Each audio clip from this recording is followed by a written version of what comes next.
Madeira, an island floating in the Atlantic, 500 miles from the Portuguese coast. A place of mountains and sea, of tourists and fishermen. And in a small, cramped apartment in the capital, Funchal, a boy named Cristiano, no older than 12, slept on the floor because there wasn't enough room for a bed. Beside him, another boy, his brother. They share the space because there is no other space. The morning light filters through thin curtains. The boy wakes. He does not stretch. He does not linger. He is moving before his eyes are fully open. There is a ball waiting. He did not dream of being a footballer. He dreamt of being a man who could buy his mother a house, his father a new life. The football was the tool. The hunger was the engine. His mother stands in the kitchen already working. She cleaned houses. She is tired. She is always tired. She did what was needed, but she watches her son with something that looks like hope. His father, José Dinis, was a municipal gardener, and a man who drank too much, who carried wounds from a war he never spoke of. The family had little, but they had each other, and they had a boy who refused to be ordinary, a dusty pitch in Funchal. The sign reads Andorinha. At 7 years old, Cristiano Ronaldo joined Andorinha, the local club. A young Cristiano, no older than 7, dribbles past older boys. His speed is unnatural. His determination is absolute. His father was the kit man. His mother washed the uniforms. The club was small. The dreams were not. José Dinis, his father, stands at the edge of the pitch, watching. There is pride in his eyes, but also something else, a distance. A man who fought in Angola, who returned with scars no one could see. José Dinis had been a soldier. He had seen things he could not forget. The bottle became his refuge. But on the pitch, watching his son, he found moments of peace. He saw in Cristiano what he could not be for himself. A man who would not surrender. Dolores believed first, before the scouts, before the money, before the world. She believes in her son with a ferocity that frightens her sometimes. Even when there was no reason to believe. "My son will be a great footballer," she told her friends. They smiled politely. She did not care. At the time, Dolores said, "From the moment he picked up a ball, I knew. There was something in him that was different. A light, a fire. I just prayed God." 1997. A scout from Sporting Lisbon watches. He is not impressed by the goals. He is impressed by the refusal to stop. The hunger, the obsession. The scouts came. They saw a boy who was too skinny, too dramatic, too demanding of the ball. But they also saw something else. A boy who would not be denied. The phone call. Sporting Lisbon offered a place in their academy. Cristiano was 11 years old. He would leave his mother, his father, his brothers, his island. He would live in a dormitory with strangers. He would chase a dream across the ocean. Cristiano does not hesitate. His mother packed his bag. She did not ask if he was sure. She knew.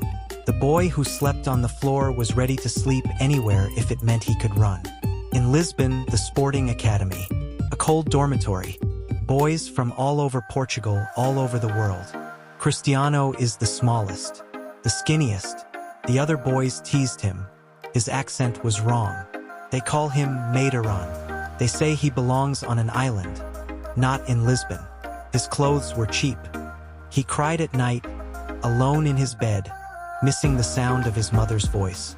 But in the morning, he trained harder than anyone.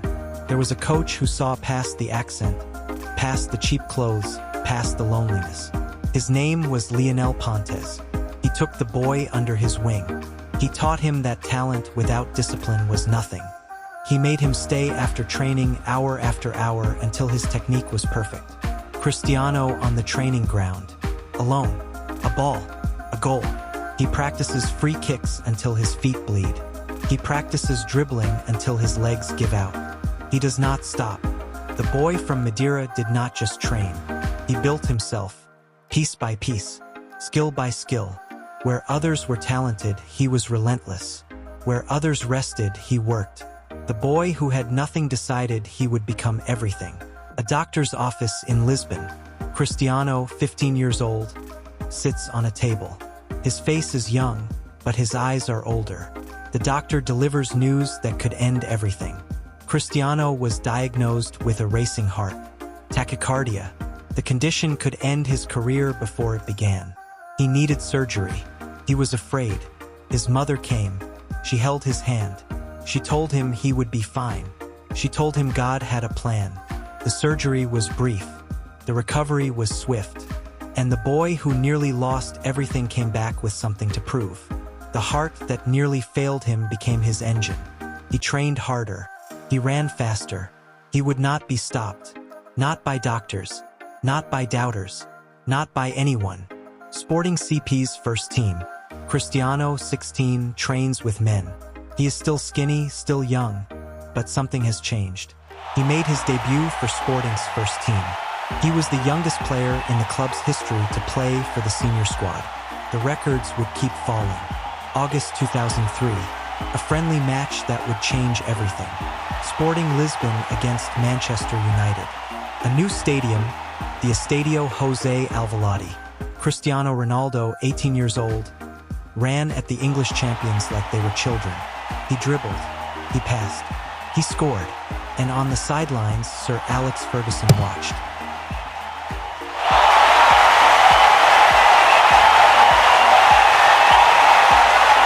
The United players would not stop talking about him.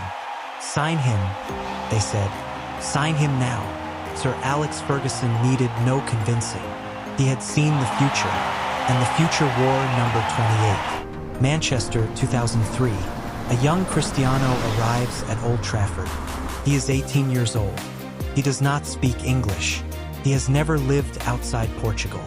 He is alone, and he is about to wear the number 7 shirt, the shirt of George Best, Eric Cantona, David Beckham. Manchester United paid £12 million for a teenager from Madeira. The weight of history on his shoulders. The expectations of a club on his back. Sir Alex Ferguson became more than a coach. He became a father figure. He protected him from the press, from the pressure, from the weight of the shirt. He taught him that talent was a gift, but discipline was a choice. Sir Alex Ferguson said, "He was the most gifted young player I ever worked with. A will to succeed that was almost frightening. He would not let himself fail." The boy who slept on the floor in Madeira now trained on the pitches of Manchester when everyone else had gone home. Free kicks, dribbling, shooting. He studied, learned, and grew. And slowly, the skinny winger became something else. Predator, 2008.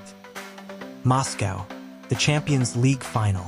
Manchester United versus Chelsea. Rain pours. Cristiano scores. He misses a penalty. He cries.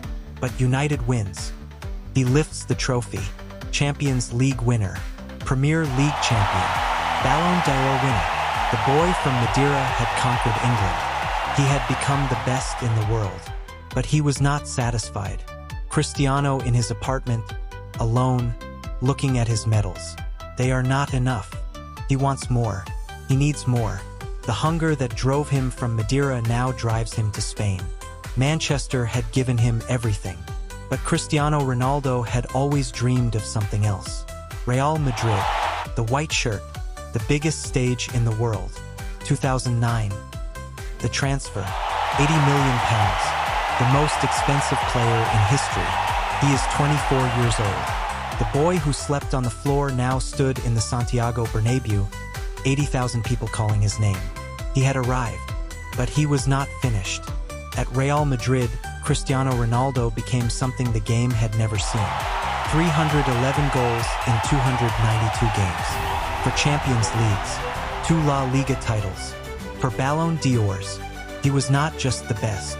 He was inevitable. A montage of goals, record after record, hat-tricks, free kicks, headers, goals that defy physics. But in Madeira, his father was dying. José Dinis, the kit man, the soldier, the man who watched his son from the sideline, was losing his battle with alcohol. He watches his son on television, scoring goals, lifting trophies. He is proud, but could not escape his own darkness. September 2005. José Dinis Aveiro died of liver failure.